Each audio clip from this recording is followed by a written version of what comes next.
Here I'm assuming you have been through the basics of what even, odd, and neither mean when applied to function symmetry. We're going to go through three examples that are a little more complicated than basic polynomials. So we have here several functions. We have cubed functions, we have squared functions, we have square root functions, and we have absolute value functions. We're going to see how you determine the even oddness of all of these.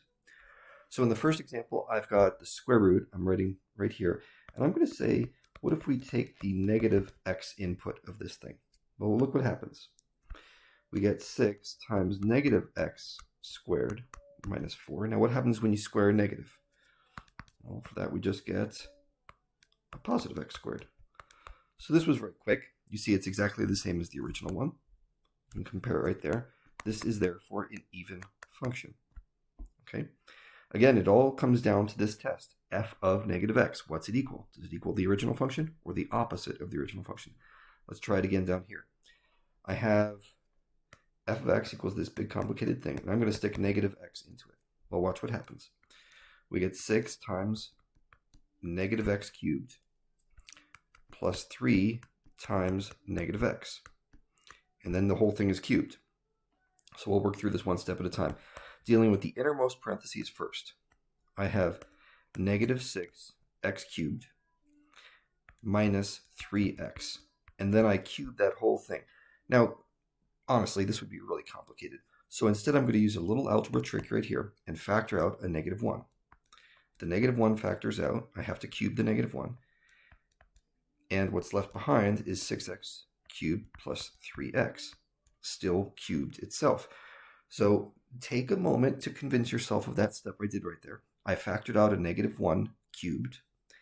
And then when I keep going with this algebra, what I get is negative 6x cubed plus 3x all cubed, which is exactly the opposite of that original one. So this guy is odd right here. And for the last example, what I want to do is an absolute value function. I'm going to plug in negative x. That's our basic test. And look what we get. 5 times negative x minus 3.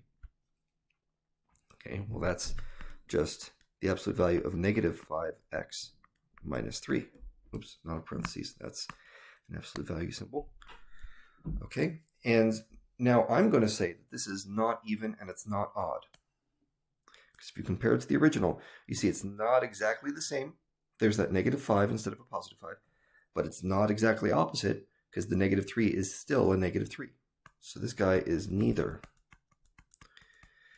Now, if you're wondering, okay, well, that's great. How do I know if it's exactly the same or opposite or not quite either? Well, what you can always do, if you're not feeling so confident on the algebra part of it, what you can always do is just plug in a number. Okay, I'm going to say, watch this.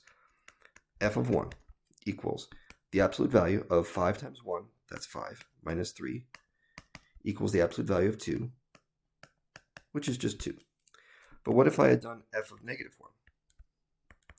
Well, then I would get the absolute value of negative 5 minus 3.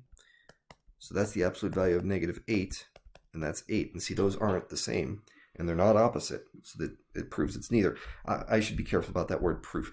It doesn't prove that it's neither.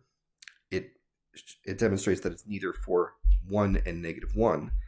But if you are talking about proofs of symmetry, you have to be very careful with this right here. This does not constitute a proof. These things are proofs, okay, when they use x, not a number.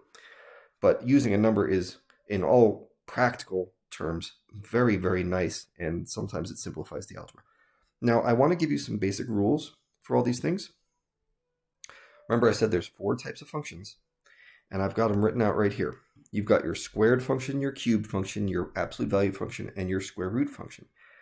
And you can see I gave you some basic guidelines for what happens if you square an even function, or if you square an odd function, or if you cube a neither function. So screenshot this, write this down in your notebook, whatever.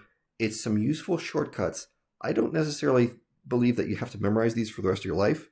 The f of negative x is the best test of all the very tests we did at the very beginning. But if you're in a unit that's intensive on this stuff with symmetry, this is a nice cheat sheet to have in your notes.